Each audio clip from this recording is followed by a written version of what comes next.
আসলাম ভাইয়ের বিকল্পে সীতাকুণ্ড থানা এবং চট্টগ্রাম ৪ আসনের মধ্যে বিকল্পে আমরা কাউকে চাই না, আমরা শুধু আসলাম ভাইকেই চাই।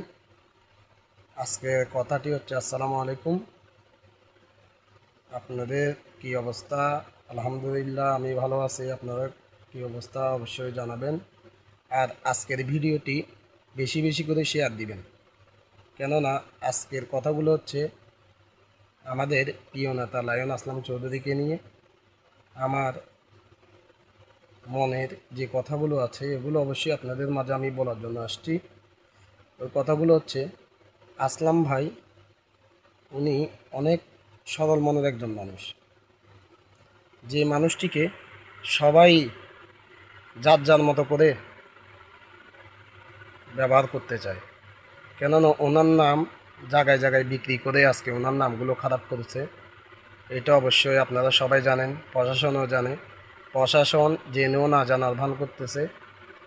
আজকে আসলাম ভাইকে নিয়ে যে সমস্ত কার্যক্রম কোর্টের মধ্যে চলতেছে, আমরা খুবই দুঃখ ভরা মন নিয়ে আসলে কথাগুলো বলতে হচ্ছে আমার। চট্টগ্রাম ৪ আসনের মানুষের সবারই পছন্দের প্রার্থী ছিল একজন, তবে এইখানে অনেকে নির্বাচনে দাঁড়িয়েছিল। তাদের মধ্যে সবচেয়ে পছন্দের মানুষ একজনই ছিল, উনি হচ্ছে যে লায়ন মোহাম্মদ আসলাম চৌধুরী এফসিএ, যাকে সমগ্র বাংলাদেশের মানুষই চিনে। কেননা উনি 2013 সাল থেকেই নির্যাতিত। উনি নির্বাচনে আসার পর থেকেই উনি নির্যাতিত। কেননা উনি সবসময় সত্যি কথা বলেছেন, সত্য যেটা ওইটাই উনি বলেছেন, কোনোদিন মিথ্যার আশ্রয় নেয়নি। আজকে হাইকোর্ট থেকে এখন যে রায়টি দিয়েছেন, ওই রায়টি মোটেই গ্রহণযোগ্য নয়। কেননা যদি ওনার দুঃখ কষ্ট এগুলো যদি বিবেচনা করা হতো, তবে আমার মনে হয় উনি অবশ্যই শপথ গ্রহণের অনুমতিটি পেতেন। আজকে ওনাকে নিয়ে একটুও মাথা ব্যথা কারোই মনেই নেই। কেননা যদি মাথা ব্যথা থাকতো, অবশ্যই আসলাম ভাই সংসদে যেত এবং শপথ গ্রহণ করত। তবে সংসদও যেতে পারলেন না, শপথ গ্রহণও করতে পারলেন না। তবে ওনার দীর্ঘদিন এত কষ্টের প্রতিদান কি? তবে এইটাই, আমি আসলাম ভাইকে মনে প্রাণে অবশ্যই ভালোবাসি। কেননা ওনার মতো এত ভদ্র এবং মেহনতি গরিবের পাশে দাঁড়ান, হক কথা বলেন,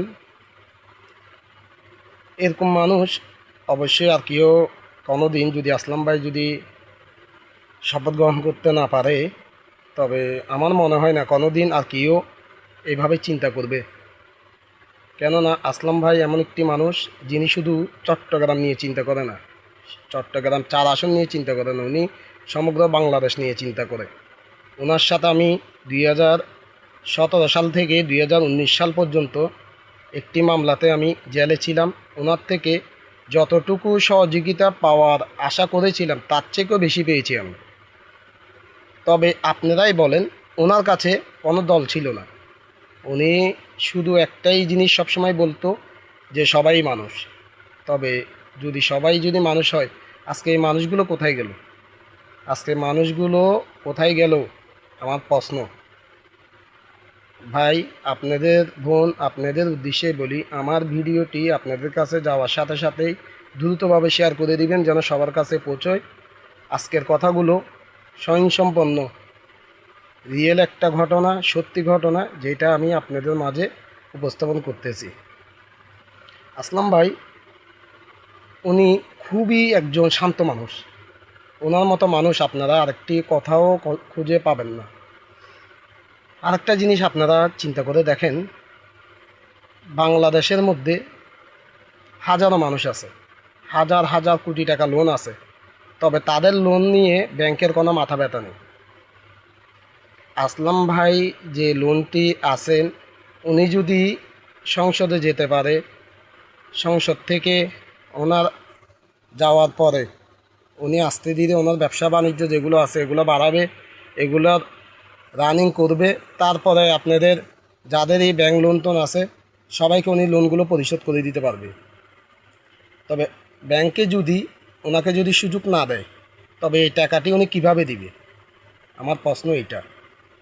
তবে আমার ধারণা আইনেরও কিছু কথা আছে যেগুলো উনি যদি না সংসদে যেতে না পারে, ব্যবসা বাণিজ্য যদি করতে না পারে, তবে এই টাকাটি কে দিবে? ওনার তো দেওয়া সামর্থ্য থাকবে না। আমি বলতে চাই আমাদের প্রিয় নেতা, বর্তমান দেশের প্রেসিডেন্ট তারেক রহমান স্যারের কাছে আমার একটি কথা, যদি আপনার কাছে আমার এই কথাগুলো যায়, অবশ্যই আপনি আমার কথাগুলো শুনবেন এবং বিবেচনা করবেন। আপনার উদ্দেশ্যে আমি কথাটি বলি, সীতাকুণ্ড এবং চট্টগ্রাম 4 আসনের একজনই যোগ্য নেতা আছেন, উনি হচ্ছে যে লায়ন মোহাম্মদ আসলাম চৌধুরী। আপনি ওনাকে নিয়ে দয়া করে একটু ভাববেন, কেননা ওনার থেকেও ভালো কোনো নেতা চট্টগ্রাম 4 আসনের মধ্যে আপনি খুঁজে পাবেন না। কেননা আসলাম ভাইয়ের মতো মাটির মানুষ এবং গরিবের পাশে দাঁড়ায়, সবার সাথে কথাবার্তা বলে, গরিবের পাশে তো দাঁড়াই। আপনার ওনার কাছে যেই যায় উনি সবার সাথেই কথা বলে। তবে আমরা দেখেছি হাজারো আওয়ামী লীগ সরকারে থাকাকালীনও আমরা অনেক দেখেছি অনেক নেতা এবং এমপি ওনাদের কাছে গেলে যে কোনো মানুষই কথা বলার তেমন সুযোগ পেত না। কিন্তু আসলাম ভাইয়ের কাছে যেই যায়, সে যে শ্রেণীর মানুষ হবে না হোক, কিন্তু উনি আসলাম ভাই ওনার সাথে কথা বলতো। তবে বুক ভরা কষ্ট নিয়ে আমি বলতেছি, আসলাম ভাইয়ের মামলাটিকে পুনরায় বিবেচনা করা হোক। আমি আমার প্রিয় নেতা তারেক রহমান স্যারের কাছে বিশেষভাবে অনুরোধ, আসলাম ভাইয়ের মামলাটি নিয়ে সুন্দরভাবে সুস্থভাবে বিবেচনা করা হোক। আমি দেশের মানুষের কাছে সবার কাছেই অনুরোধ করে বলি, আপনারা সবাই মিলে আসলাম ভাইয়ের পাশে দাঁড়াবেন। আসলাম ভাই যদি চট্টগ্রাম 4 আসনে থাকে, তবে উনি শুধু চট্টগ্রাম 4 আসন নিয়ে ভাববেন না, সমগ্র বাংলাদেশ নিয়ে ভাববেন। আজকের কথাটি এতটুকুই। যদি কোনো কিছু ভুল ত্রুটি আমার হয়ে থাকে, যদি আমি কিছু ভুল বলে থাকি, অবশ্যই আমাকে ক্ষমা করে দিবেন। তার থেকে বড় কথা হচ্ছে যে আসলাম ভাই একজন মাটির মানুষ, আর আপনারা যারা আসলাম ভাইকে ভোট দিয়েছেন, অবশ্যই আমি ইনশাআল্লাহ আশাবাদী যে আসলাম ভাই কোনো দিন আপনাদের মনে কষ্ট দিয়ে কথা বলবে না। আর আপনাদের যাদেরই সমস্যা হয় আপনারা সরাসরি ওনার সাথে কথা বলবেন। অন্য কারোর সাথে গিয়ে কথা বলে বিভ্রান্তিভাবে কোনো রকম কথা বাইরে ছড়াবেন না। কেননা আপনাদের কথাগুলো খুবই, যখন ওনার কাছে যায় ওনার কাছে অনেক খারাপ লাগে যে উনি সরাসরি আমার কাছে আসতে পারতো, আসলে তো কথাটা আমি অবশ্যই শুনতাম। তবে আমার বিনীতভাবে অনুরোধ, আপনারা আসলাম ভাইয়ের কাছে গিয়ে আপনাদের সমস্যা থাকলে আপনারা ওইটা বলবেন। আর আমি আইনের কাছে বিনীতভাবে অনুরোধ করে বলতেছি, প্রশাসনের উদ্দেশ্যে, আইনের উদ্দেশ্যে, আপনারা আইনিভাবে এই মামলাটি বিবেচনা করবেন পুনরায়। আসসালামু আলাইকুম রহমতুল্লাহ।